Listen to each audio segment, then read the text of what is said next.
Dear students, आज हम tally software के बारे में जानेंगे। टैली सॉफ्टवेयर क्या होता है, टैली सॉफ्टवेयर कब बना है, इसके फाउंडर कौन है, इसके कौन कौन से वर्जन है, टैली सॉफ्टवेयर से आप लोग क्या क्या कर सकते हैं। टैली सॉफ्टवेयर मुख्य रूप से अकाउंटिंग सॉफ्टवेयर है, जिससे हम लोग कोई भी कार्य अकाउंट संबंधित कार्य कर सकते हैं। टैली सॉफ्टवेयर का आज स्टार्टिंग हुआ 1986 में श्याम सुंदर गोयनका के द्वारा। संस्थापक इसके कौन है? श्याम सुंदर गोयनका। 1986 में टैली का हेड ऑफिस बेंगलोर में है।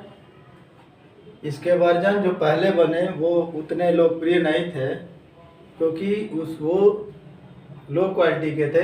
तो टैली का सबसे पहले वर्जन बना 3.0 1990 में, जिसका जो बेसिक अकाउंटिंग सॉफ्टवेयर था, जो बेसिक अकाउंटिंग सॉफ्टवेयर को ही बस कैप्चर करता था, यानी बहुत बड़ा नहीं था, बेसिक चीज़ों को एंट्री करता था।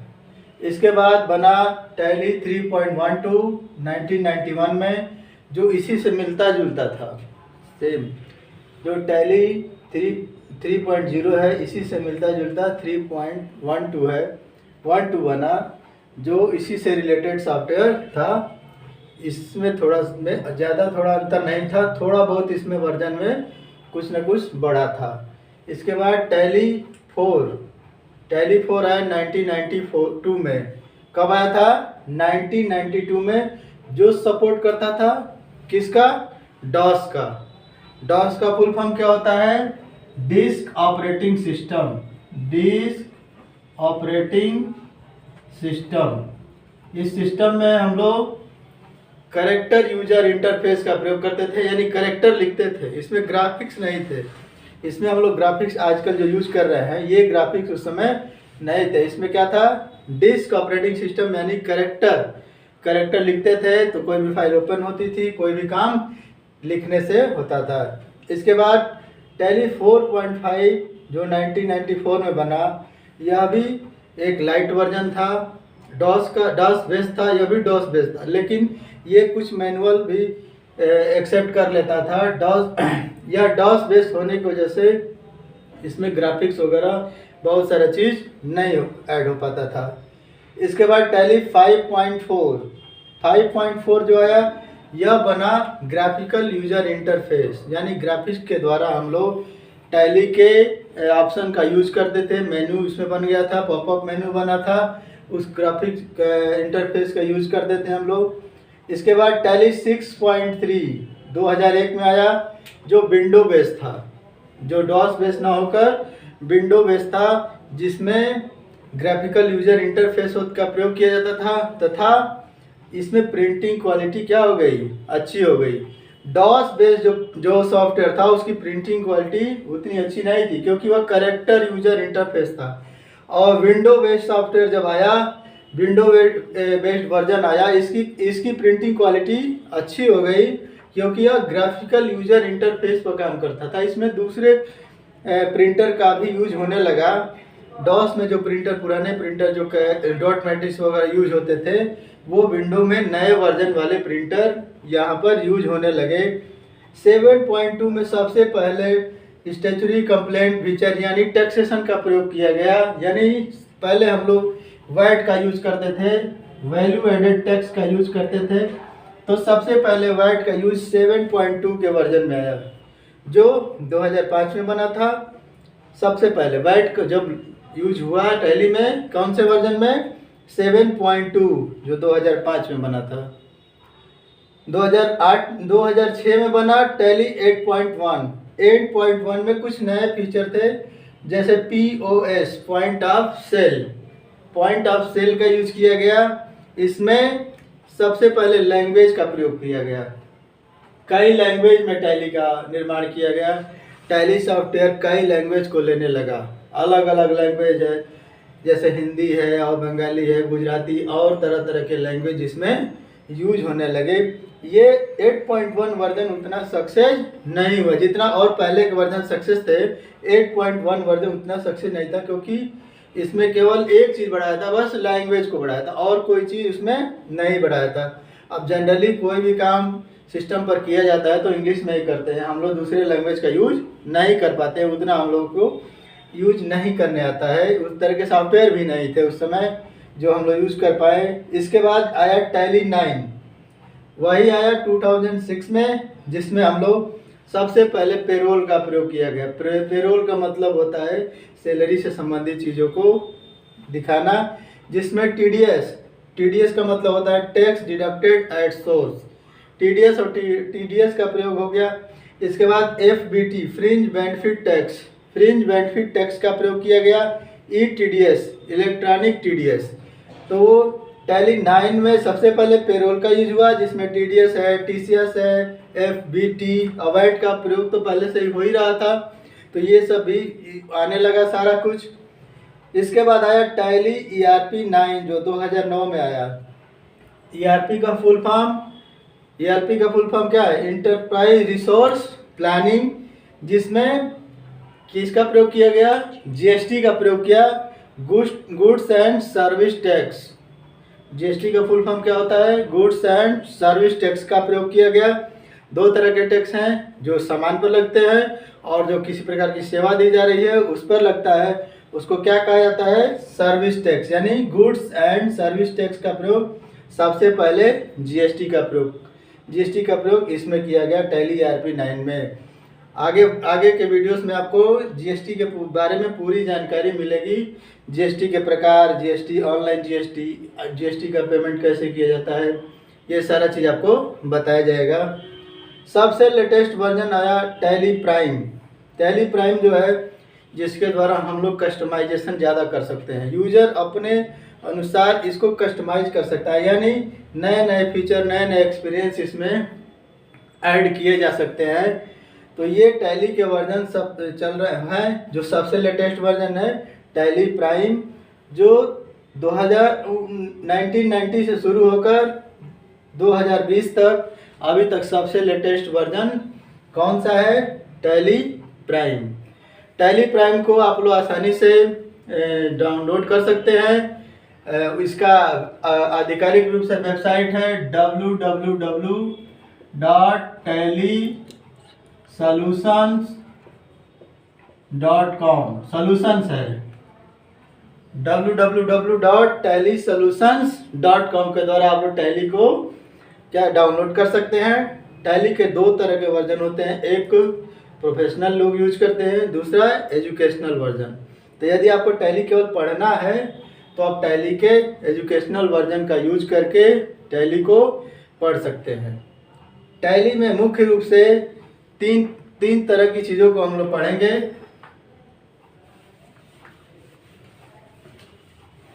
टैली में मुख्य रूप से हम लोग तीन तरह की चीज़ को पढ़ेंगे। सबसे पहले टैली में होता है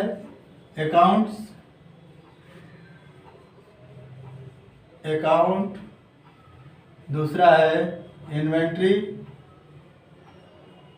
और तीसरा है पेरोल। टैली में मुख्य चीज़ें क्या है? तीन चीज़ें हैं, अकाउंट, दूसरा क्या है? इन्वेंट्री स्टॉक से संबंधित, और तीसरा क्या है? पेरोल। यानी पेरोल का मतलब क्या होता है कि यदि किसी कंपनी में सैलरी है, सैलरी स्लिप है, अटेंडेंस स्लिप बनाना है, ग्रेजुटी बनाना है, इन सब का प्रयोग हम लोग पेरोल में करते हैं। जनरल अकाउंटिंग को हम लोग अकाउंट वाले सेक्शन में डालते हैं। स्टॉक संबंधित चीज़ों को इन्वेंट्री में डालेंगे। पेरोल संबंधी यानी सैलरी से संबंधित चीज़ों को हम लोग पेरोल में डालेंगे। डबल एंट्री सिस्टम के बारे में पढ़ेंगे। डबल एंट्री सिस्टम क्या होता है, इसकी शुरुआत कब हुई है, इसका क्या लाभ है, किसको कैसे एंट्री करते हैं, इसका यूज हम लोग अकाउंटिंग में करते हैं। अगर टैली या बीजी सॉफ्टवेयर में अगर इसका यूज करना चाहेंगे तो हम लोग इसमें भी उसका यूज करेंगे। ठीक है, तो सबसे पहले यदि मैंने वीडियो को सब्सक्राइब नहीं किए हैं, चैनल को सब्सक्राइब नहीं किए हैं वीडियो, तो आप सबसे पहले चैनल को सब्सक्राइब कर लीजिए और वीडियो को अंत तक देखिए कि डबल एंट्री सिस्टम क्या होता है। तो देखते हैं कि डबल एंट्री सिस्टम का शुरुआत 1494 ईस्वी में ल्यूका पैसियोली के द्वारा अपनी पुस्तक डी कंप्यूटिस एट स्क्रिप्टूरिस में सबसे पहले लेखांकन का प्रयोग किया गया। डबल एंट्री सिस्टम का सबसे पहले वहीं पर वर्णन मिलता है कि डबल एंट्री सिस्टम वहीं से शुरुआत हो रहा है। ठीक है, डबल एंट्री सिस्टम में क्या होता है, एक ही लेन देन की एंट्री हम लोग 2 बार करते हैं। जैसे हमने कोई सामान खरीदा तो हमारे पास क्या आया, सामान आया, और हमारे पास से क्या गया, कैश गया। यदि हम कोई सामान सेल कर रहे हैं तो हम सामान बेच रहे हैं तो हम क्या प्राप्त कर रहे हैं, धन प्राप्त कर रहे हैं। ठीक है, तो यही मेन डबल एंट्री सिस्टम का मेन मकसद क्या है बताने का, कि डबल एंट्री सिस्टम में एक ही लेन देन को 2 बार लिखते हैं, एक बार डेबिट और दूसरी बार हम लोग क्रेडिट। डेबिट क्रेडिट का जो नियम है, गोल्डन रूल, हम लोग पहले के वीडियो में पढ़ चुके हैं कि कौन कौन से गोल्डन रूल है, उसके अनुसार हम लोग एंट्री कर लेंगे। ठीक है, तो डबल एंट्री सिस्टम की शुरुआत 1494 में लूकास पैसियोली के द्वारा डी कंप्यूटिस एट स्क्रिप्टूरिस में सबसे पहले किया गया। ठीक है, वहीं से लेकर अभी तक वही चीज़ चली आ रही है, सबसे पहले जो स्टार्ट किया गया, इसीलिए लूका पैसियोली को फादर ऑफ अकाउंटिंग कहते हैं, क्योंकि लेखांकन की शुरुआत वहीं से हुई है। ठीक है, ट्रांजैक्शन में कोई भी हम लोग लेन देन करते हैं तो उसको 2 बार लिखते हैं, एक बार डेबिट करते हैं और दूसरी बार क्रेडिट करते हैं। ट्रांजैक्शन में कुछ ऐसे वर्ड जिसका प्रयोग हम लोग ज़्यादा करते हैं, जैसे एसेट। एसेट का होता है मतलब संपत्ति। एसेट किसे कहते हैं, संपत्ति। संपत्ति 2 प्रकार की होती है, अस्थायी संपत्ति और अस्थायी संपत्ति। लायबिलिटी, दायित्व। दायित्व भी 2 प्रकार के होते हैं, करंट लायबिलिटी और लोन लायबिलिटी। लॉसेस, यदि व्यापार में लॉस और लाभ हानि लगा रहता है, कुछ ना कुछ होता रहता है, तो सब अगर लॉस हो रहा है तो लॉस की एंट्री हम लोग करेंगे। इसके बाद रिवेन्यू, जितना हमको इनकम हो रहा है वो सब हम लोग इसमें एंट्री करते हैं। एक्सपेंसेज, यदि किसी कार्य के लिए हम लोग खर्च कर रहे हैं तो उसमें इसके बाद कितना हमको गेन हो रहा है, कितना पा रहे हैं, उसको हम लोग एंट्री करते हैं। ये है एसेट, संपत्ति, इसको कहते हैं दायित्व। ये क्या है, लॉस का मतलब हानि, रिवेन्यू का मतलब लाभ।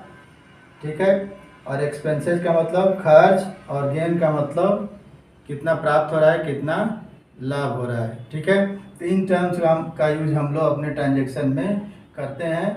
क्योंकि डबल एंट्री सिस्टम में ये सारे चीज़ों को हम लोग एंट्री करते हैं। अगर आप टैली पर करना चाह रहे हैं, या वीजी पर करना चाह रहे हैं, या ऑनलाइन किसी भी सॉफ्टवेयर पर करना चाह रहे हैं, दूसरे भी सॉफ्टवेयर पर आप करना चाह रहे हैं, तो आप लोग इन पर डबल एंट्री सिस्टम के द्वारा भी आप लोग एंट्री करेंगे। टैली प्राइम में हम लोग मोड चेंज करके सिंगल मोड से डबल मोड करके डबल एंट्री सिस्टम का प्रयोग कर सकते हैं। तो इस वीडियो का मेन मकसद है कि डबल एंट्री सिस्टम होता क्या है। डबल एंट्री सिस्टम एक ही लेन देन की एंट्री 2 बार की जाती है। इसकी शुरुआत लूका पैसियोली ने 1494 में अपने बुक में डी कंप्यूटिस एट स्क्रिप्टूरिस में किया था।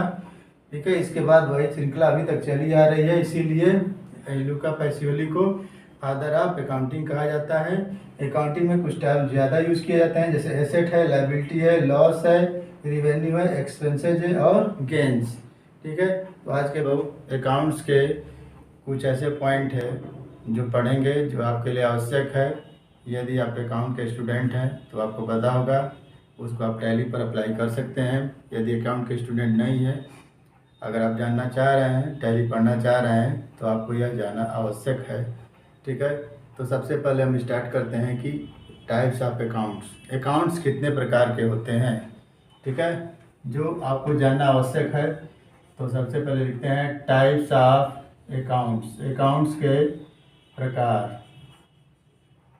अकाउंट्स 3 प्रकार के हैं। पहला है पर्सनल अकाउंट, दूसरा रियल अकाउंट। रियल अकाउंट को प्रॉपर्टी अकाउंट भी कहते हैं। रियल अकाउंट को प्रॉपर्टीज अकाउंट भी कहा जाता है। और तीसरा है नॉमिनल अकाउंट। Nominal account. तो हम लोग जान गए कि अकाउंट्स कितने प्रकार के हैं। 3 प्रकार के हैं, पर्सनल अकाउंट, रियल अकाउंट या प्रॉपर्टी अकाउंट, और तीसरा है नॉमिनल अकाउंट। पर्सनल अकाउंट का मतलब व्यक्तिगत खाता। रियल या प्रॉपर्टी अकाउंट मतलब होता है, रियल और या प्रॉपर्टी अकाउंट को क्या कहते हैं, रियल का मतलब वास्तविक और प्रॉपर्टी का मतलब संपत्ति खाता। और नॉमिनल का अकाउंट का मतलब, नॉमिनल अकाउंट किसे कहते हैं, नाम मात्र। नॉमिनल अकाउंट को हिंदी में नाम मात्र का खाता कहते हैं। पर्सनल अकाउंट को हिंदी में व्यक्तिगत, रियल या प्रॉपर्टी को संपत्ति खाता या वास्तविक खाता, नॉमिनल अकाउंट को नाम मात्र का या अवास्तविक खाता कहते हैं। ठीक है। पर्सनल अकाउंट व्यक्ति या संस्था से संबंधित होता है। यदि किसी व्यक्ति के नाम से अकाउंट है या किसी संस्था के नाम से है या किसी स्कूल के नाम से या किसी दुकान के नाम से, किसी फर्म के नाम से है, किसी कंपनी का नाम से है, तो वह किस में जाएगा? Personal account. रियल अकाउंट में क्या होगा?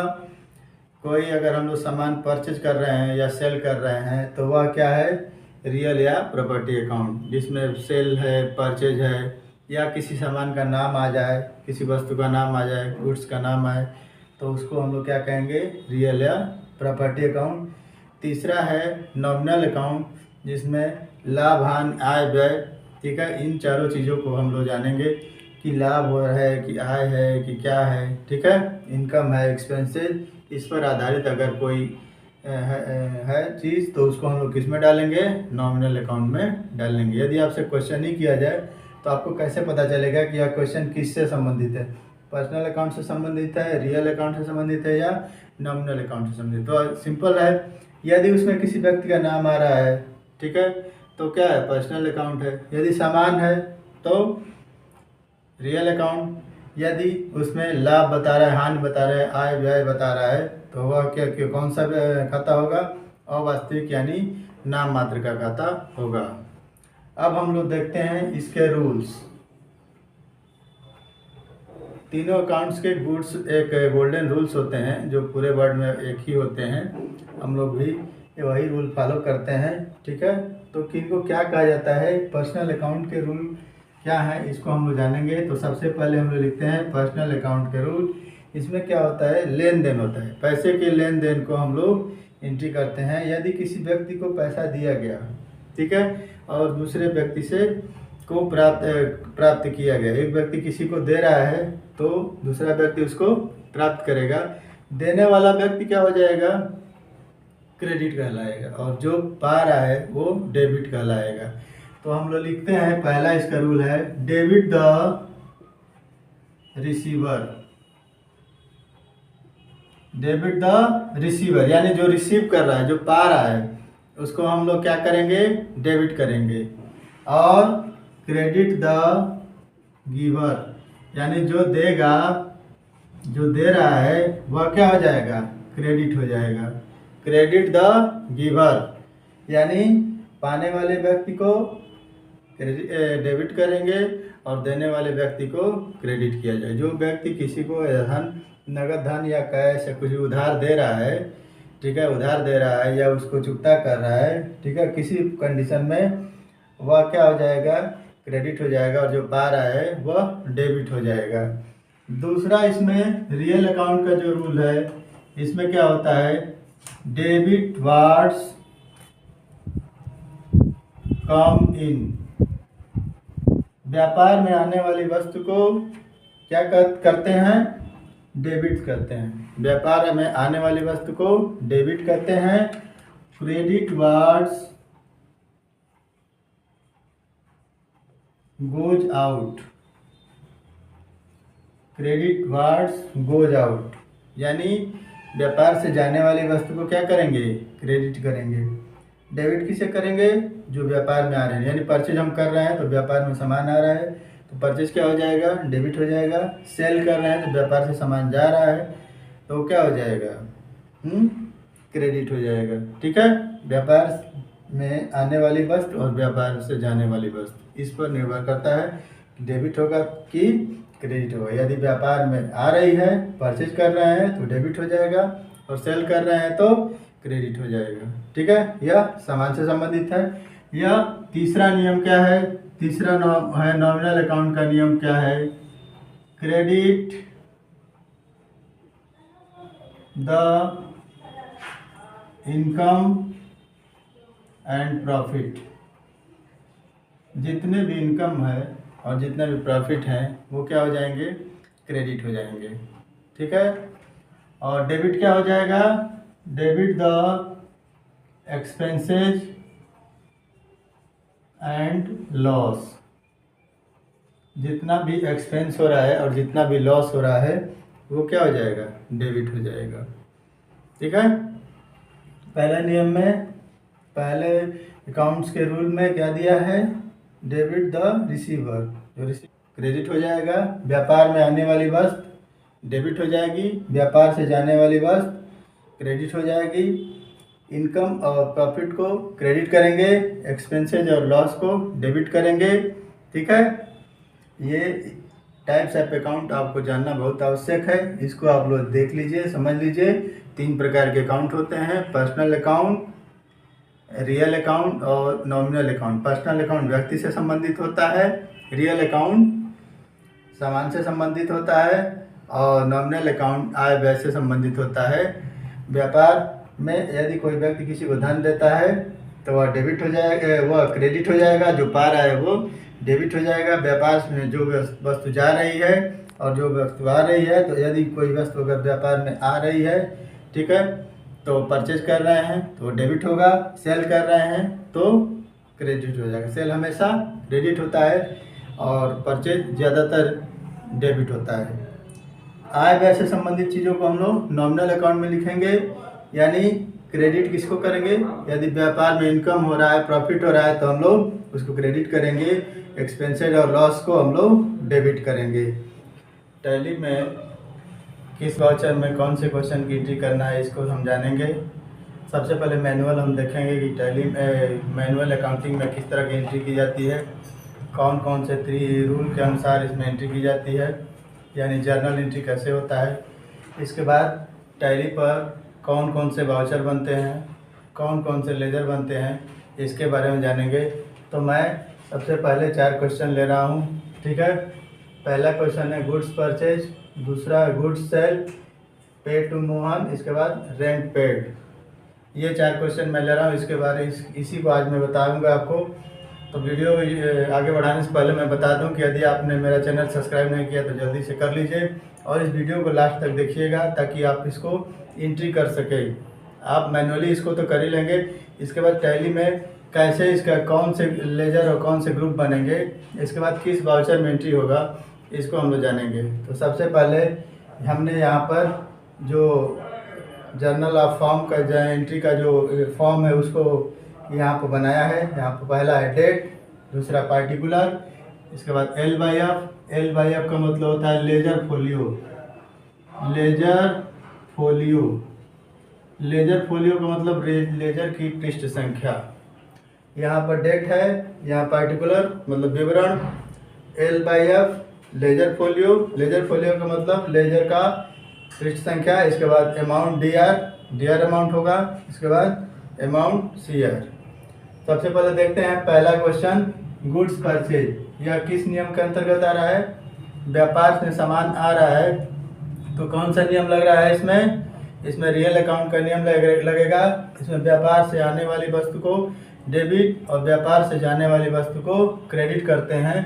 तो यह रियल अकाउंट से संबंधित क्वेश्चन है। यह किससे संबंधित क्वेश्चन है, रियल अकाउंट से। दूसरा क्या है, गुड्स सेल, यह भी क्या है, यह भी सामान से रिलेटेड है, यानी वस्तु से रिलेटेड है। यह भी रियल अकाउंट का क्वेश्चन है, यह भी रियल अकाउंट के अंतर्गत आएगा।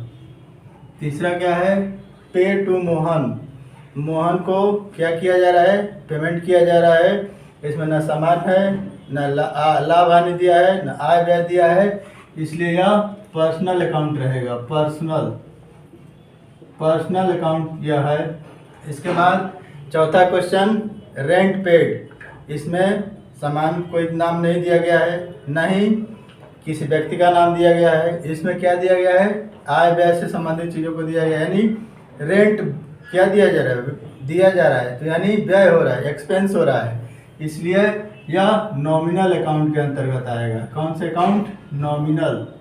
ये पहला, ये दूसरा, यह भी दूसरा है और यह तीसरा है।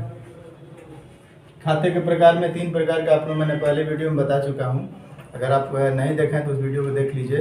पहले हम लोग उसके बारे में जानते हैं। तो सबसे पहले हम लोग किस खाते से संबंधित क्वेश्चन है इसको जानेंगे और उस खाते का रूल क्या है। पहला जो है रियल अकाउंट का क्या रूल है कि व्यापार में आने वाली वस्तु को debit the debit what's come in और credit what's goes out. Personal account का नियम है, व्यापार में लेन देन हो रहा है, जो व्यक्ति पैसा दे रहा है और दूसरा व्यक्ति पैसा ले रहा है, देने वाला क्या हो जाएगा, क्रेडिटर हो जाएगा, और पाने वाला डेबिटर हो जाएगा। रेंट पेड यानी एक्सपेंसेस से संबंधित है, जितने भी एक्सपेंसेज है वो डेबिट हो जाएंगे, जितना इनकम है वह क्रेडिट हो जाएगा। ठीक है, तो सबसे पहले हम लोग पहला क्वेश्चन अब करते हैं। पहला क्वेश्चन को यहाँ पे लिखेंगे 1 अप्रैल। मान लीजिए कि 1 अप्रैल का डेट दिया गया है। गुड्स परचेज यानी सामान खरीदा गया, कितने का, 20,000 यानी 20,000 का सामान खरीदा गया। तो सबसे पहले लिखेंगे परचेज अकाउंट DR। L/F में कुछ नहीं लिखेंगे, लेजर की पृष्ठ संख्या है, इसमें कुछ लिखा नहीं जाता है। यहाँ पर कितना है, अमाउंट डेबिट में कितना लिखेंगे, 20,000 रुपया। ठीक है, इसके बाद डबल एंट्री सिस्टम में हम बता चुके हैं कि डबल एंट्री सिस्टम में क्या होता है, एक ही लेन देन की एंट्री 2 बार करते हैं, एक बार डेबिट और दूसरी बार क्रेडिट। अब यहाँ पर क्रेडिट में क्या लिखेंगे, टू कैश। चूँकि यहाँ पर किसी का नाम नहीं दिया है इसलिए यह किस प्रकार की एंट्री है, कैश की एंट्री। क्रेडिट नहीं है, कोई उधार नहीं है, बैंक के द्वारा नहीं हो रहा है, कुछ भी नहीं हो रहा है, तो यहाँ पर क्या लिखेंगे, कैश। और क्रेडिट वाले कॉलम में भी हम क्या लिख देंगे, 20,000 रुपये अमाउंट लिख देंगे। पहला क्वेश्चन समझ में आ गया। Purchase account DR to cash. परचेज में भी डेबिट वाले कॉलम में भी 20,000 और क्रेडिट वाले कॉलम में भी 20,000। इसके बाद नेक्स्ट एंट्री क्या है, 2 अप्रैल को एक एंट्री हुई है, क्या है, गुड्स सेल यानी सेल। कौन सा रूल है, दूसरा। इसमें क्या है, सामान जा रहा है यानी व्यापार से जाने वाली वस्तु। ठीक है, उसको क्या करेंगे, क्रेडिट करेंगे। तो किसको डेबिट करेंगे, क्योंकि डेबिट इसमें ऊपर रहेगा। मैनुअल अकाउंटिंग में यहाँ पर हम जब पेपर में लिखते हैं तो डेबिट हरदम ऊपर आता है। ठीक है, तो व्यापार से क्या जा रहा है, वस्तु जा रही है, तो क्या आ रहा है, कैश आ रहा है। तो यहाँ पर लिखेंगे कैश अकाउंट DR। कितना अमाउंट है इसका, 10,000। 10,000 क्या हो गया, कैश हो गया। अब व्यापार में कैश आया तो क्या जाएगा, सेल। सेल हमेशा क्रेडिट रहता है, सेल हमेशा क्या रहता है, क्रेडिट। मैंने 10,000 रुपया सेल के क्रेडिट वाले कॉलम में भी लिख दिया। दूसरा क्वेश्चन हो गया। तीसरा क्या है, पे टू मोहन। 3 अप्रैल को अब अगर कोई हो रहा है कार्य, यानी मोहन को क्या किया गया, पेमेंट किया गया। मोहन क्या है, व्यक्तिगत खाते संबंधित है, सामान भी नहीं है, आय व्यय भी नहीं है किसी तरह का, केवल लेन देन हुआ है। तो हमने मोहन को क्या किया, पेमेंट किया। तो मोहन क्या हो जाएगा, डेबिट हो जाएगा। इस कंडीशन में मोहन क्या हो जाएगा, डेबिट। तो डेबिट ऊपर लिखते हैं, मोहन अकाउंट DR। कितना है अमाउंट, 3,000 यानी यहाँ पर 3,000 रुपया हम लोग लिख देंगे। अब कैश को क्या करेंगे, क्रेडिट कर देंगे टू कैश, क्योंकि कैश ही दिया जा रहा है। हमने इस वाले कॉलम में भी, क्रेडिट वाले कॉलम में भी 3,000 रुपया लिख दिया, 3,000। ठीक है, तीसरा क्वेश्चन हो गया, Mohan account DR to cash. चौथा क्वेश्चन भी 3 अप्रैल का है। एक ही दिन में दो प्रॉब्लम हुआ है, 2 कार्य हुआ है। रेंट पेड किस खाते से संबंधित है, तीसरा नॉमिनल अकाउंट, आय व्यय वाले खाते से संबंधित है। यानी रेंट जब पेड किया जा रहा है तो रेंट क्या हो जाएगा, डेबिट। जितने भी एक्सपेंसेज हैं उनको क्या करेंगे, डेबिट करेंगे। जितना भी इनकम है उसको क्रेडिट करेंगे, जितना भी प्रॉफिट है उसको क्रेडिट करेंगे, जितना लॉस है उसको डेबिट करेंगे। यहाँ पर रेंट क्या हो जाएगा, रेंट अकाउंट DR क्रेडिट हो गया, सॉरी डेबिट हो गया, क्योंकि रेंट दिया जा रहा है। कितना दिया जा रहा है, 4,000 रुपया रेंट दिया जा रहा है, यानी रेंट क्या हो जाएगा, डेबिट हो जाएगा। और कैश क्या हो जाएगा, टू कैश क्रेडिट हो जाएगा 4,000। डबल एंट्री सिस्टम में एक ही लेन देन की एंट्री 2 बार करते हैं। ठीक है, एक बार डेबिट और दूसरी बार क्रेडिट। अब जब हम इसका ग्रैंड टोटल करेंगे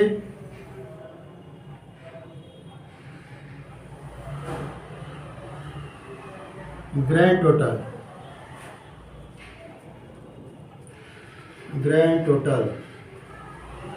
कितना है? 20,000 और 10,000 30,000 और 3 23,000 4 27,000। डेबिट वाले में भी 27,000, ठीक है। और सॉरी ये 37 रहेगा, 37,000, ठीक है। डेबिट और क्रेडिट अमाउंट क्या है? दोनों में बराबर है। मैंने 27,000 लिख दिया था, इसको मिटाकर उसको 37,000 किया है, गलती से हो गया था, सॉरी, ठीक है। तो मैंने इस 4 क्वेश्चन की आप लोगों को जर्नल एंट्री करके बताया कि कौन सा क्वेश्चन किस खाते से संबंधित है और किस तरह इसकी एंट्री होगी, इसकी कौन से रूल के अंतर्गत इसकी एंट्री होगी। अब हम लोग क्या करेंगे, अगर हमको टैली में कॉपी पर लेजर बनाना हो या मैनुअली हमको लेजर बनाना हो तो किसका लेजर बनेगा? परचेज का बनेगा, कैश का बनेगा, कैश का चूंकि यहाँ पर बन गया है, फिर सेल का बनेगा, मोहन का बनेगा, कैश के ऊपर बन गया है इसलिए नहीं बनेगा, और रेंट का बनेगा क्योंकि कैश का ऊपर एंट्री हो जाएगा, हो ही रहेगी, इसलिए हम लोग कौन कौन सा लेजर बनाएंगे? कॉपी पर मैनुअली 1 2 3 4 और 5, ठीक है। लेकिन अगर हमको टैली में लेजर बनाना हो तो कौन कौन सा बनाएंगे? इसमें कैश का लेजर नहीं बनाया जाता है, टैली में कैश का लेजर नहीं बनाते हैं। कैश का लेजर टैली में बनाया होता है, टैली में कैश का लेजर बनाया होता है, ठीक है। अब लेजर और ग्रुप के बारे में जानते हैं कि लेजर और ग्रुप क्या होगा, ठीक है। जैसे यहाँ पर हम लोग परचेज किए हुए हैं, इसका लेजर बनेगा तो किस ग्रुप में बनेगा? परचेज ग्रुप में। किस ग्रुप में बनेगा? परचेज में। जब हम लेजर बनाएंगे टैली में तो परचेज का ग्रुप क्या होगा? परचेज ही होगा। कैश चूँकि बना रहता है, cash and profit and loss बना रहता है, इसलिए हम लोग को इन दोनों का लेजर नहीं बनाना है। यहाँ पर हम लोग क्या करेंगे? परचेज का लेजर इसमें बनाएंगे, परचेज में। कैश का नहीं बनाना है। सेल का लेजर बनाएंगे, किस ग्रुप में जाएगा? सेल में। सेल का लेजर किस ग्रुप में जाएगा? सेल में जाएगा, ठीक है। मोहन को दिया जा रहा है, तीसरे क्वेश्चन में हमने क्या लिखा है? मोहन को कैश दिया जा रहा है। क्योंकि मोहन को कैश दिया जा रहा है तो मोहन डेबिट हो जाएगा, इसलिए इसका लेजर बनेगा सन्ड्री डेब्टर्स,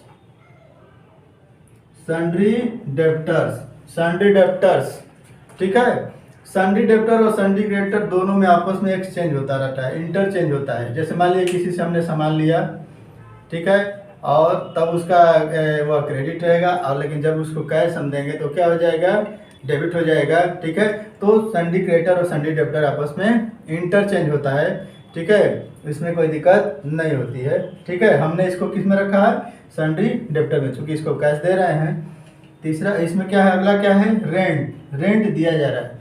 रेंट दिया जा रहा है तो क्या है? यह खर्च से संबंधित है, एक्सपेंसेस से संबंधित है, ठीक है। या किस तरह का एक्सपेंस है? डायरेक्ट है कि इनडायरेक्ट? या इनडायरेक्ट एक्सपेंसेज है।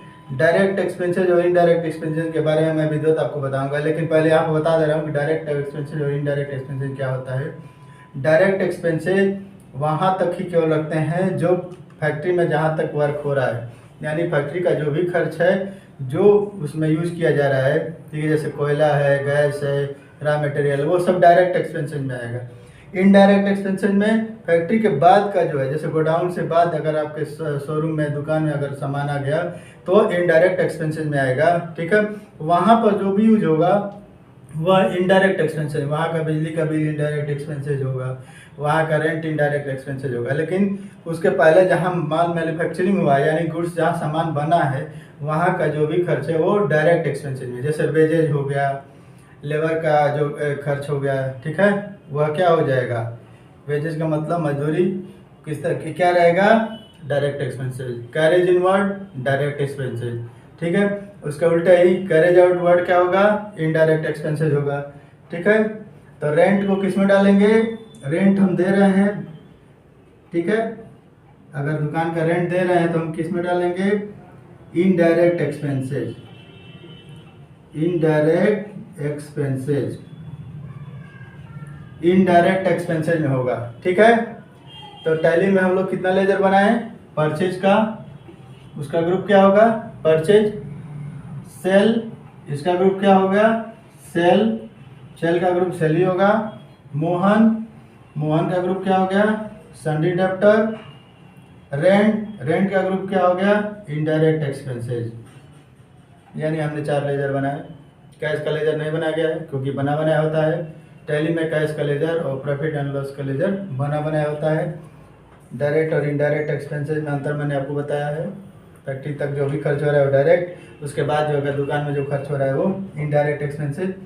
अब इतना करने के बाद आप इसको किस वाउचर में एंट्री करेंगे ये मैं बता दे रहा हूँ अंत में, क्योंकि ये जानना बहुत ज़रूरी है कि यह किस वाउचर में जाएगा। पहला क्वेश्चन जो है किस वाउचर में जाएगा। ठीक है, पहले क्वेश्चन में क्या है, परचेज और कैश है, यानी सामान नगद खरीदा जा रहा है। ठीक है, तो इसको हम लोग पेमेंट में भी कर सकते हैं। पेमेंट, पेमेंट का शॉर्टकट क्या होता है, F5 होता है, पेमेंट में कर सकते हैं और परचेज दोनों में भी, परचेज में भी कर सकते हैं। परचेज F9 होता है, पेमेंट F5 और परचेज F9, दोनों में से किसी में भी इसका, इस क्वेश्चन की एंट्री की जा सकती है। ठीक है, ये प्रॉब्लम की एंट्री पहले वाले का F5 या F9 दोनों में से किसी में भी कर सकते हैं। दूसरा क्या है, सामान सेल हो रहा है तो कैश हो रहा है। ठीक है, इसको हम लोग F6 या F8, यानी F6 का मतलब रिसीव्ड वाउचर और F8 का मतलब सेल वाउचर, दोनों में एंट्री कर सकते हैं। ठीक है, दोनों में हम लोग कर दिया क्योंकि पेमेंट हो रहा है। इसके बाद पे टू मोहन, मोहन को दिया गया सामान, क्या किया गया, सामान नहीं दिया गया, पैसा दिया गया, कैश दिया गया, मोहन को कैश दिया गया। इसका मतलब इसमें क्या होगा, इसकी एंट्री किस वाउचर में होगी, पेमेंट वाउचर में, F5 पेमेंट वाउचर। F4 से लेकर F9 तक वाउचर एंट्री होती है। ठीक है, जिसमें अगर पेमेंट करना है तो किस वाउचर में करेंगे, F5 में। लास्ट है रेंट पेड, रेंट पेड में क्या है, कैश जा रहा है, कैश दिया जा रहा है, पेमेंट किया जा रहा है, तो जाहिर सी बात है यह भी किस में जाएगा, F5 में, पेमेंट में, पेमेंट वाउचर में। यह किस में जाएगा, पेमेंट वाउचर में। ठीक है, तो टैली पर सबसे पहले आप लोग क्या करेंगे, कंपनी बनाएंगे। कंपनी बनाने के बाद वो मैं आपको बताऊंगा कि सिस्टम पर कैसे कार्य करते हैं, पहले इसको थोड़ा जान लीजिए आप लोग, इसके बाद वाले वीडियो में वही बताऊंगा कि कैसे क्या होता है। ठीक है, सबसे पहले हमने टैली में क्या है, हमने एंट्री करना है तो क्या करेंगे, कंपनी बनाएंगे। इसके बाद डायरेक्ट वाउचर एंट्री नहीं हो पाएगी, पहले आपको क्या करना पड़ेगा, लेजर बनाना पड़ेगा। ये जितने लेजर मैंने बताया है, 1 2 3 4, ये 4 लेजर बनाना पड़ेंगे। कापी पर तो जो आप मैनुअली करेंगे तो दूसरा है, लेकिन टैली पर आपको 4 लेजर बनाना पड़ेगा। इसके बाद वाउचर एंट्री करनी पड़ेगी। अब वाउचर में जाना पड़ेगा, पहले के लिए पेमेंट वाउचर या परचेज, दूसरे के लिए क्या है, F6 यानी ये वाला रिसीव वाउचर, या F8 में अगर पेमेंट किए हैं, तीसरे में तो F5 पेमेंट वाउचर, और रेंट भी दिया जा रहा है तो पेमेंट। यदि रेंट मिलता तो किस में जाता, यदि रेंट मिलता तो बताओ राजकुमार किस में जाता, रिसीव्ड वाउचर, सही बताया है, रिसीव्ड वाउचर में हम लोग इसको एंट्री कर सकते थे, या कर सकते नहीं, करेंगे ही, रिसीव्ड वाउचर में ही करेंगे। यदि कैश रिसीव हो रहा है, यानी कोई अगर सैलरी मिलेगा तो कौन सा वाउचर है, रिसीव्ड वाउचर, और सैलरी दिया जाएगा तो पेमेंट वाउचर। ठीक है, तो इस वीडियो को आप लोग बढ़िया से समझ लीजिए, देख लीजिए। मैंने आपको मैनुअली कैसे एंट्री की जाती है, इसके बाद टैली में कैसे करते हैं, हालांकि टैली पर सॉफ्टवेयर पर नहीं बताया हूँ, लेकिन यहाँ पर बताया हूँ ताकि इसको आप लोग समझ लीजिए कि सबसे पहले हम लोग क्या बनाएंगे, लेजर बनाएंगे, इसके बाद ही वाउचर एंट्री कर पाएंगे। और मैनुअली जब हम करते हैं तो जर्नल एंट्री पहले करते हैं, इसके बाद लेजर बनाते हैं। ठीक है। कंपाउंड एंट्री, जिसे संयुक्त लेखे या मिश्रित लेखे कहते हैं, उसके बारे में जानेंगे कि संयुक्त लेखे किसे कहते हैं, यानी कंपाउंड एंट्री क्या होता है और टैली में कंपाउंड एंट्री कैसे करते हैं, इसके बारे में हम लोग जानेंगे। और कौन कौन से लेजर इसमें बना सकते हैं हम लोग कंपाउंड एंट्री के तहत, हम लोग उसके बारे में जानें। तो शुरू करते हैं कि कंपाउंड एंट्री क्या होता है, कंपाउंड एंट्री किसे कहते हैं, मिश्रित लेखे किसे कहते हैं।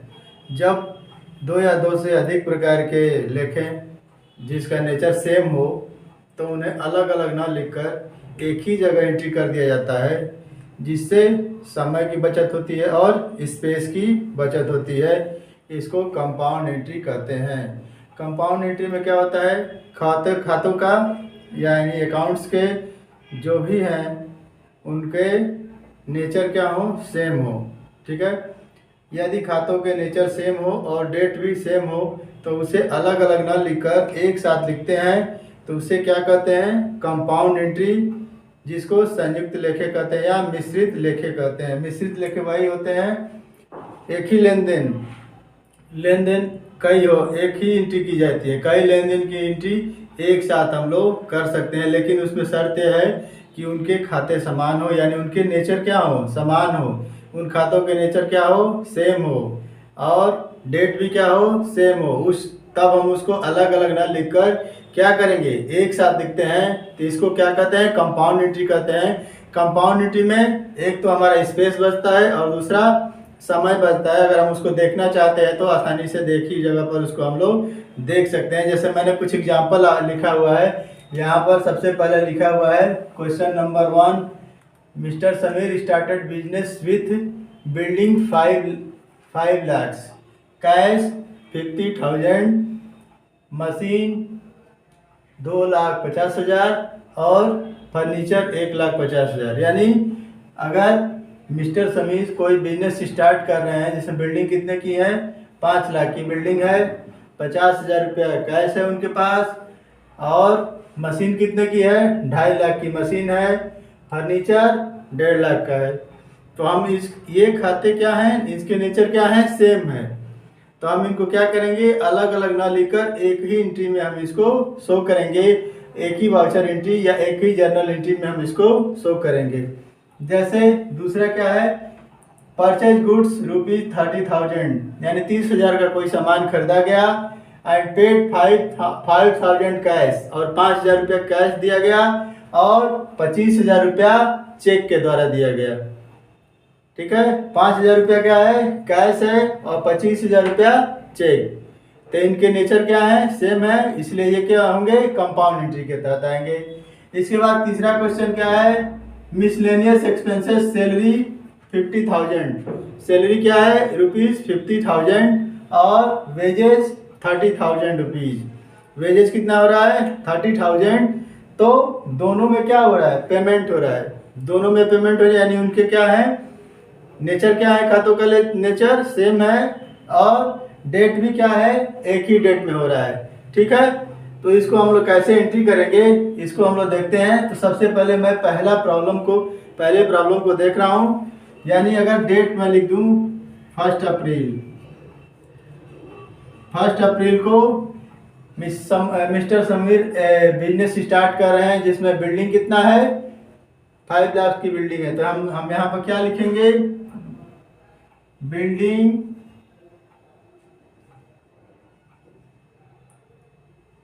Account DR 5 lakh.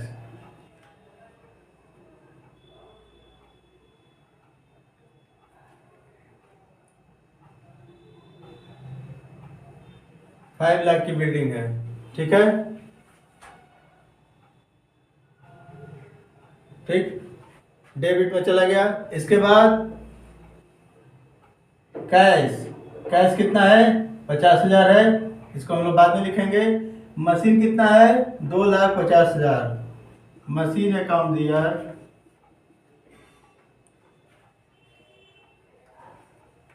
2,50,000। इसके बाद फर्नीचर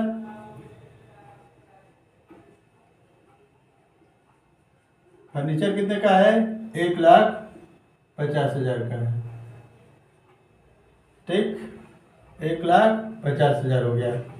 और कैश कितना है? कैश अकाउंट यार कितना है? 50,000। ठीक है, इसको हम लोग सबको क्या करेंगे? डेबिट की करेंगे। सारा इसमें जो जो अकाउंट है सब क्या है? डेबिट है। बिल्डिंग भी डेबिट हो गई, मशीन डेबिट हुआ, फर्नीचर डेबिट हुआ और कैश भी डेबिट हुआ। अब कैपिटल को हम लिखेंगे क्रेडिट टू कैपिटल।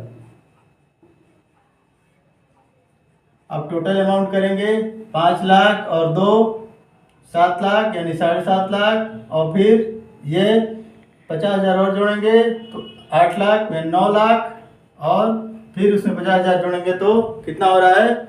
9,50,000। यानी हमारा क्रेडिट में कितना लिख देंगे? 9,50,000 रुपये। तो इसमें क्या है? ये चारों जो खाते हैं इनका नेचर क्या है? सेम है। सेम नेचर होने का मतलब सभी क्या है? डेबिट है। तो इनको हम लोग अलग अलग नहीं लिखेंगे। क्या करेंगे? एक ही साथ हम इसकी एंट्री कर देंगे।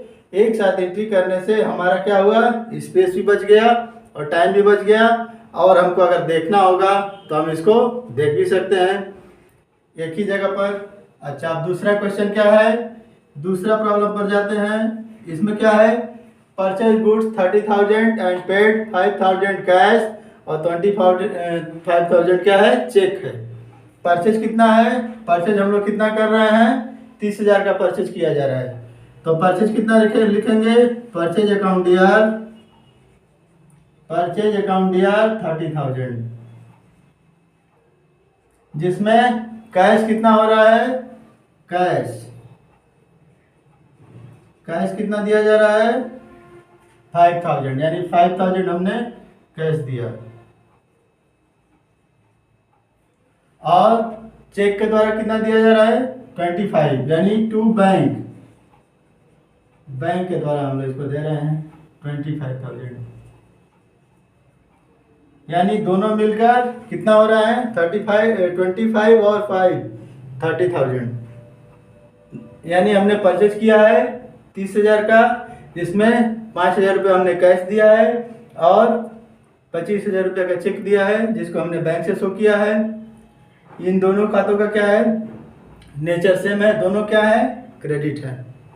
दोनों खाते क्या है? क्रेडिट है। इसलिए दोनों को क्या है? अलग अलग हम लोग नहीं लिखकर एक साथ लिख देंगे। यही जनरल एंट्री है। इसके साथ साथ एक और एग्जांपल आपको बता दे रहे हैं 3 अप्रैल का। इसमें मिसलेनियस एक्सपेंसेस में सैलरी और वेजेज दोनों को हम लोग पेमेंट कर रहे हैं, यानी सैलरी भी दे रहे हैं और मजदूरी भी दे रहे हैं। तो हम इसका लेजर बनाएंगे तो सैलरी का ही बनाएंगे और वेजेज का बनाएंगे। इसका एंट्री हम लोग करते हैं सैलरी अकाउंट ईयर। सैलरी कितना है? 50,000 यानी 50,000। और वेजेज कितना है? वेजेज अकाउंट 30,000 यानी 30,000 रुपया। और टू कैश कितना जा रहा है हमारा? 80,000। कैश हमारा कितना जा रहा है? 80,000। देखिए तीसरे प्रॉब्लम में सैलरी और वेजेज का नेचर क्या है? सेम है, यानी दोनों क्या है? डेबिट है। और कैश क्या हो रहा है? यहाँ पर क्रेडिट हो रहा है। इन दोनों को डेबिट होने की वजह से इन दोनों को अलग अलग न लिखकर हम लोग क्या करेंगे? एक साथ लिखते हैं। तो कंपाउंड एंट्री का मतलब क्या है? उससे हमारा समय भी बचता है, स्पेस भी बचता है, कार्य करने की क्षमता भी बढ़ती है, हम तुरंत उसको देख भी सकते हैं। ठीक है, तो कंपाउंड एंट्री में ऐसी एंट्री जिनके खाते समान हो और जिनका टाइमिंग भी सेम हो, उनका खातों का नेचर सेम हो, उनको अलग अलग ना लिखकर हम लोग एक साथ लिखते हैं। मैंने आपको तीन क्वेश्चन बताया, जिसमें पहले बार बिजनेस स्टार्ट किया जा रहा है बिल्डिंग, मशीन, फर्नीचर और कैश के साथ। इन तीनों के खाते क्या हैं? सेम है। इसके बाद मैंने परचेज का दिखाया। दूसरा क्वेश्चन परचेज किया गया है जिसमें किस प्रकार दिया गया है, कैश के द्वारा भी और चेक के द्वारा भी, इन दोनों के खाते समान है तो इनको अलग अलग ना लिखकर एक साथ लिखेंगे। इसके बाद यहाँ पर दो एक्सपेंसेज हुए हैं, सैलरी और वेजेज, इनको हम अलग अलग नहीं लिखकर एक साथ लिखते हैं। ठीक है, तो ये किस प्रकार की एंट्री है, कंपाउंड एंट्री। अब कंपाउंड एंट्री को यदि हम टैली में करते हैं तो हमको कौन कौन से लेजर बनाने पड़ेंगे, हमको बिल्डिंग का लेजर बनाना पड़ेगा जो फिक्स एसेट में रहेगा, इसके बाद मशीन जो भी फिक्स एसेट में रहेगा, फर्नीचर फिक्स एसेट में रहेगा। कैश का लेजर हम नहीं बनाते हैं, कैश का लेजर बना बनाया होता है। कैपिटल का लेजर बनाएंगे जिसका ग्रुप कैपिटल होता है। इसके बाद ये दूसरे प्रॉब्लम में परचेज का लेजर बनेगा, कैश का चूंकि बना रहता है इसे नहीं बनाएंगे। यहाँ पर हम लोग बैंक का लेजर बनाएंगे, बैंक का ग्रुप बैंक होता है। सैलरी खर्च हो रहा है, सैलरी एक्सपेंसेज हो रहा है तो एक्सपेंसेज इनडायरेक्ट में इसको डालेंगे। वेजेज चूंकि मजदूरी होता है या डायरेक्ट एक्सपेंसेज है, वेजेज ही ऐसा एक्सपेंसेज है जो डायरेक्ट एक्सपेंसेज है। वेजेज क्या है, डायरेक्ट एक्सपेंसेज। वेजेज की कैसा एक्सपेंसेज है, direct. Salary indirect expenses. Salary indirect expenses होता है और वेजेज डायरेक्ट एक्सपेंसेज होता है। यदि हम इसका वाउचर की बात करें कि किस वाउचर में एंट्री होगी, तो पहला जो बिजनेस स्टार्ट विद कैश है यह जो है F6 यानी रिसिप्ट वाउचर में इसकी एंट्री होती है। वाउचर का नाम है रिसिप्ट और उसका शॉर्टकट है F6। दूसरा है परचेज वाउचर, जो इसकी एंट्री हम लोग पेमेंट में भी कर सकते हैं और F9 में भी करते हैं, यानी F5 और F9 में हम लोग इसकी एंट्री कर सकते हैं। परचेज की एंट्री हम लोग F5 और F9 वाउचर में कर सकते हैं। यहाँ पर खर्च हो रहा है तो इसकी एंट्री हम लोग F5 यानी पेमेंट वाउचर में करते हैं। ठीक है, तो टैली में भी हम इसकी एंट्री आसानी से कर सकते हैं। सबसे पहले सारे लेजर बना देंगे, मैंने लेजर का ग्रुप भी बता दिया आपको। इसके बाद वाउचर में जाकर इसकी वाउचर की एंट्री करेंगे और कंपाउंड एंट्री को पूरा करेंगे। ठीक है, तो परचेज रिटर्न और सेल रिटर्न के बारे में बताऊंगा। परचेज रिटर्न और सेल रिटर्न क्या होता है। व्यापार में कोई भी सामान हम परचेज करते हैं और सेल भी करते हैं तो रिटर्न क्यों किया जाता है, व्यापारी कब किसी सामान को रिटर्न करता है, रिटर्न करने का क्या कारण है, कोई भी सामान कब रिटर्न किया जाता है। या तो हम वापस करते हैं या हम अगर सेल किए हैं तो दूसरा व्यापारी हमको या ग्राहक हमको लाकर वापस करता है। सेल रिटर्न और परचेज रिटर्न दो आज के टॉपिक हैं। इसको हम लोग डिटेल से पढ़ेंगे तो वीडियो में बने रहिए आप लोग। मैं बताऊंगा कि सेल रिटर्न और परचेज रिटर्न किसे कहते हैं और इससे संबंधित प्रॉब्लम कैसे होते हैं और इन प्रॉब्लम को हम लोग टैली पर एंट्री कैसे करेंगे, सेल रिटर्न और परचेज रिटर्न। ठीक है, परचेज रिटर्न क्या होता है और सेल रिटर्न क्या होता है। परचेज क्या होता है, कोई भी सामान यदि हम लोग खरीद रहे हैं, परचेज कर रहे हैं और सामान हमारे अनुरूप नहीं है, हमारे ऑर्डर के अनुसार नहीं है, जैसे हम चाह रहे थे उस तरह का सामान अगर हमको नहीं प्राप्त हुआ है तो हम दुकानदार को या जो भी शॉपकीपर है या कोई भी कंपनी है उसको हम लोग क्या करेंगे, सामान वापस कर देंगे। ठीक है, सेल रिटर्न क्या होता है, सेल रिटर्न भी वही होता है जैसे हमने कोई सामान सेल किया और कोई भी व्यक्ति अगर उस ऑर्डर के अनुसार सामान पाया है तब तो ठीक है, यदि ऑर्डर के अनुसार सामान नहीं मिला है या सामान खराब है या सामान करप्ट है, कुछ गड़बड़ है, कुछ ऐसी चीज़ें हैं जितना चाहिए उतनी संख्या में नहीं है, कम है या ज़्यादा है, ऑर्डर के अनुसार नहीं है, साइज में अंतर है, कोई इस तरह का कोई प्रॉब्लम आ रहा है, क्वांटिटी में क्वालिटी में किसी तरह का प्रॉब्लम आ रहा है तो हम लोग उसको क्या करेंगे, वापस कर सकते हैं। वापस करने के लिए हम लोग क्या करेंगे, रिटर्न करेंगे। उसके लिए हम लोग यदि कोई सामान खरीदा हुआ सामान अगर हम लोग वापस कर रहे हैं, हमने परचेज किया है तो उसको परचेज रिटर्न कहते हैं। और यदि हमने सामान सेल किया है और ग्राहक हमारा सामान वापस कर रहा है तो उसको सेल रिटर्न किए कहते हैं। ठीक है, परचेज का मतलब सामान खरीदना और परचेज रिटर्न का मतलब खरीदे हुए सामान की अगर हमको उस तरह की उपेक्षा नहीं है, अगर गलत है, गड़बड़ है, ऑर्डर के अनुसार नहीं है, तो हम उसको वापस कर सकते हैं। और सेल रिटर्न क्या होता है? सेल क्या होता है? सामान को बेचना, और यदि हम जिसको बेच रहे हैं वो सामान ले गया है और उसके अनुसार नहीं है प्रोडक्ट, अगर उस प्रोडक्ट में कोई प्रॉब्लम है या जो चाह रहा है वो प्रोडक्ट नहीं है, अलग तरह का प्रोडक्ट है, कोई दूसरा नंबर चला गया है, ज़्यादा संख्या में चला गया है, गलती से चला गया है, तब जाकर हम उसको क्या कर सकते हैं? वापस कर सकते हैं। इसको कहते हैं सेल रिटर्न और परचेज रिटर्न। अब इससे संबंधित अगर कोई प्रॉब्लम आए तब हम उसको कैसे करेंगे, इसके लिए हमको एग्जाम्पल के रूप में कुछ क्वेश्चन आपको बताने पड़ेंगे, तभी जाकर आप उसको समझेंगे कि सेल रिटर्न क्या होता है और परचेज रिटर्न क्या होता है। सबसे पहले हम लोग कोई सामान परचेज करते हैं तो उसके लिए एक प्रॉब्लम हम लिख रहे हैं यहाँ पर, goods purchase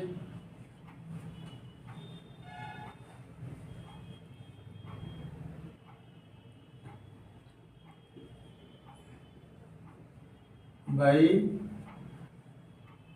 Deepak and company. Deepak and company, अगर कोई क्वेश्चन है 15,000, 15,000 रुपया सामान खरीद रहे हैं किससे? दीपक एंड कंपनी से, ठीक है। और दूसरा प्रॉब्लम इसी में लिख देते हैं, परचेज रिटर्न या goods return to Deepak and company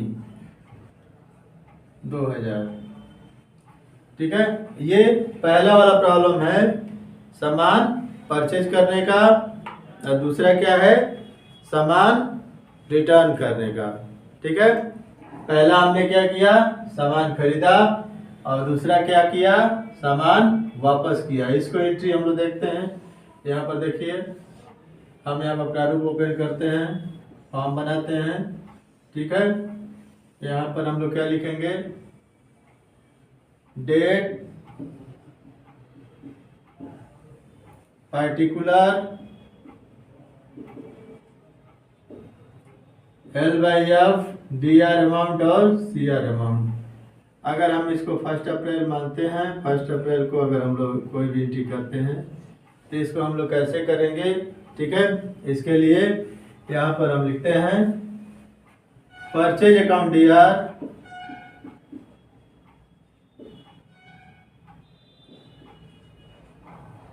$15,000 debit to Deepak and company 15,000 रुपये का हमने दीपक एंड कंपनी से सामान परचेज किया। 15,000 रुपीज़ का हमने सामान परचेज किया। पहला प्रॉब्लम आप लोग कर लेंगे। दूसरा प्रॉब्लम क्या है? अगर हमने 2 अप्रैल इसको कर दिया, मान लीजिए कि सामान हम नहीं समझ पाए, दूसरे दिन हम समझे गए कि दीपक भाई ये सामान अपना ले लो, क्योंकि यह सामान हमारा ऑर्डर के अनुसार नहीं प्राप्त हो पाया है।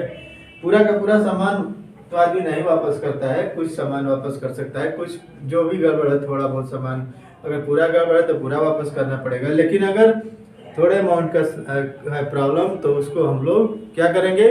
रिटर्न करेंगे। इसके लिए हम क्या करेंगे? परचेज अकाउंट, यानी यहाँ परचेज रिटर्न है, यहाँ पर क्या है?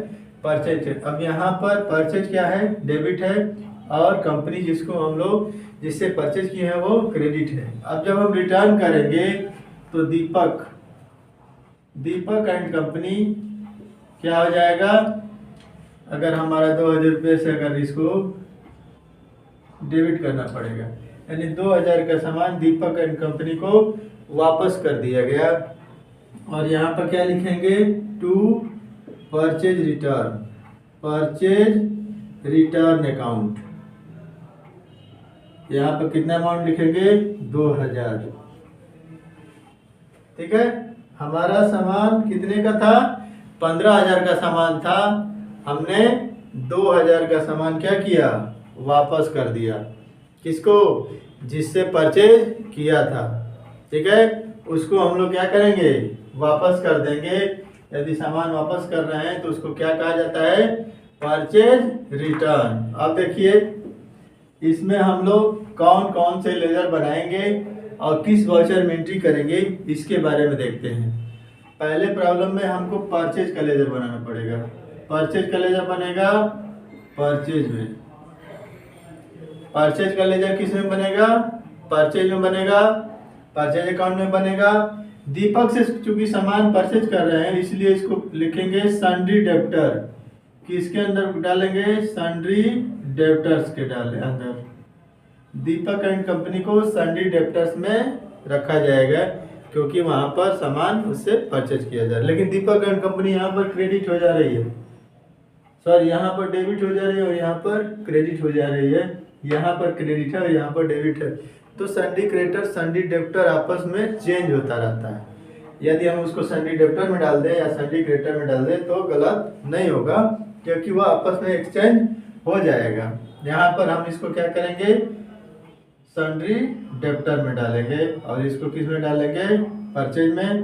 पहले प्रॉब्लम में हमने 2 लेजर बनाना हो और 2 लेजर बनाएंगे और इसकी एंट्री किस वाउचर में करेंगे, पहले क्वेश्चन की एंट्री हम लोग वाउचर नंबर किस में करेंगे, इसका वाउचर नंबर क्या डालेंगे हम लोग, परचेज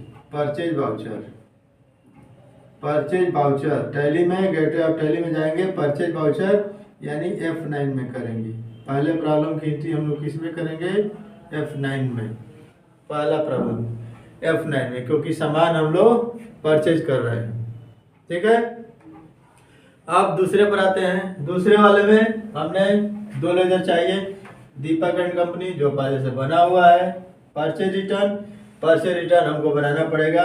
इसको किस में डालेंगे, परचेज में। परचेज रिटर्न का लेजर बनाएंगे तो किस ग्रुप में डालेंगे, परचेज अकाउंट में इसको डालेंगे, ठीक है। यानी परचेज रिटर्न का लेजर किस में जाता है, परचेज में ही जाता है, ठीक है। और दीपक एंड कंपनी का तो पहले से ही बना हुआ है, दीपक भाई का पहले ही लेजर बना हुआ है परचेज का, और परचेज रिटर्न इसका बनाना पड़ेगा और दीपक का भी बनाना पड़ेगा अगर एंट्री कर रहे हैं तो। लेकिन एक ही बार बनाएंगे, दीपक यहाँ पर बन गया तो यहाँ पर हम लोग उसको नहीं बनाएंगे, ठीक है। और अब इस एंट्री में अब आप पूछेंगे कि किस वाउचर में जाएगा। इसमें तो न पेमेंट हो रहा है, न रिसिप्ट हो रहा है, न कुछ हो रहा है, न कैश है, न बैंक है, ठीक है। तो मैंने आपको बताया कि अगर कोई सामान परचेज कर रहे हैं, पेमेंट कर रहे हैं, पैसा दे रहे हैं तो पेमेंट में करेंगे, और पैसा प्राप्त कर रहे हैं, धन प्राप्त कर रहे हैं तो रिसिप्ट में करेंगे। लेकिन इसमें तो कैश है ही नहीं, ना बैंक है, ठीक है। इसके लिए यह किस वाउचर में जाएगा, जर्नल वाउचर में। जर्नल वाउचर यह किस में जाएगा, जर्नल वाउचर में इसकी एंट्री होगी। इस तरह का अगर प्रॉब्लम आ जाए जिसमें कैश ना हो ना बैंक हो तो उसको किस वाउचर में डालेंगे, जर्नल वाउचर। जर्नल वाउचर का नंबर क्या है, F7।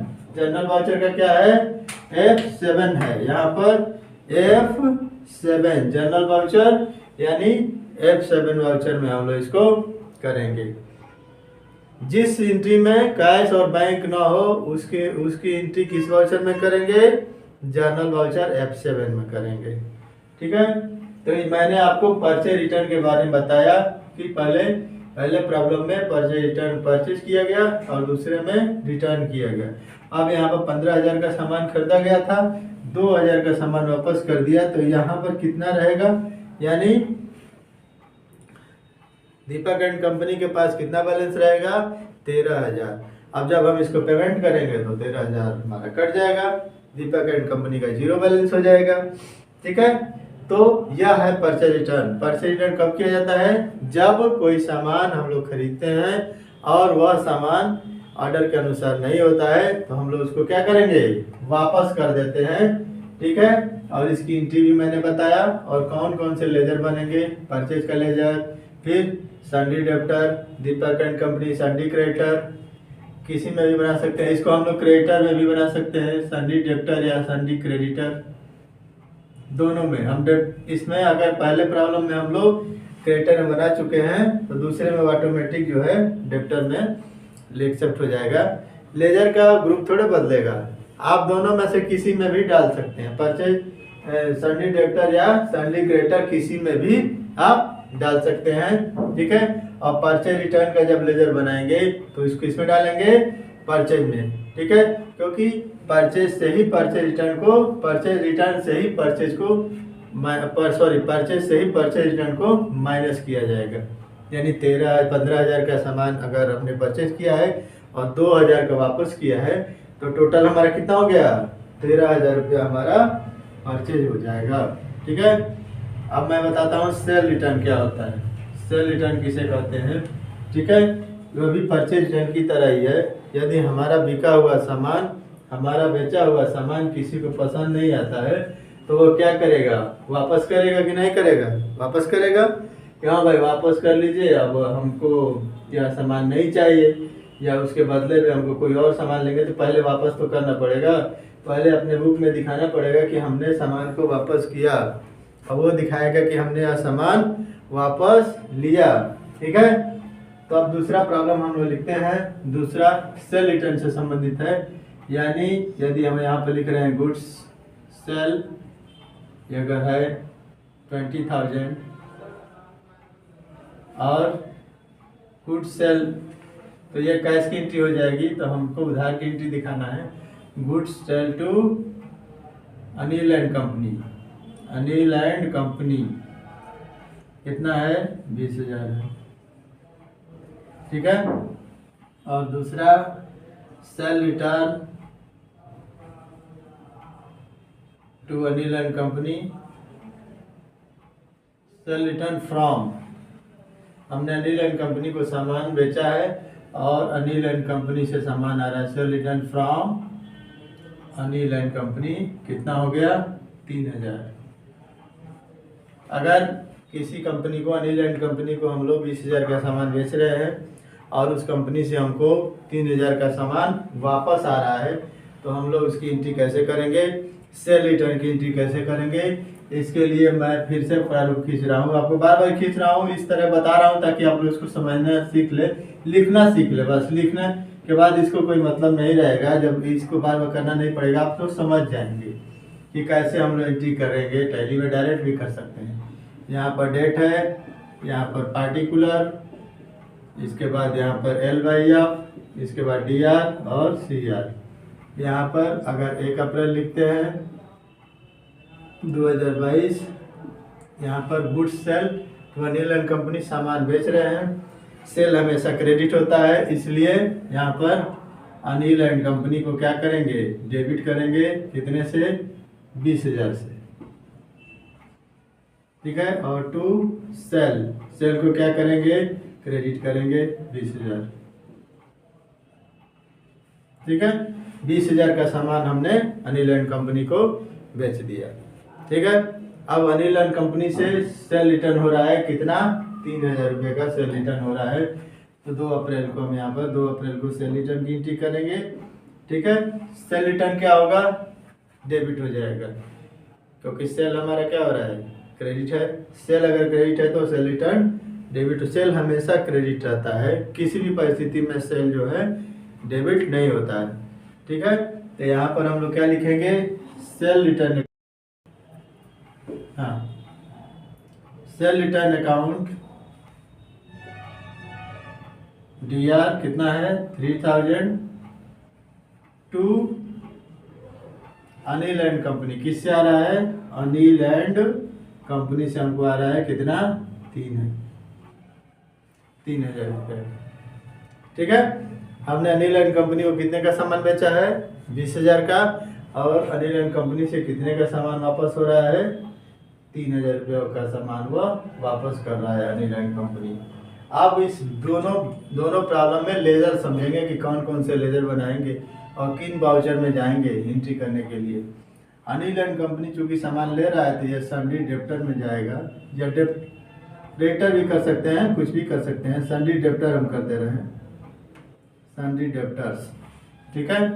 और सेल का किस में बनेगा, सेल का ग्रुप सेल्स होता है, सेल रिटर्न का ग्रुप भी क्या होगा, सेल्स ही होगा, सेल्स अकाउंट, ठीक है।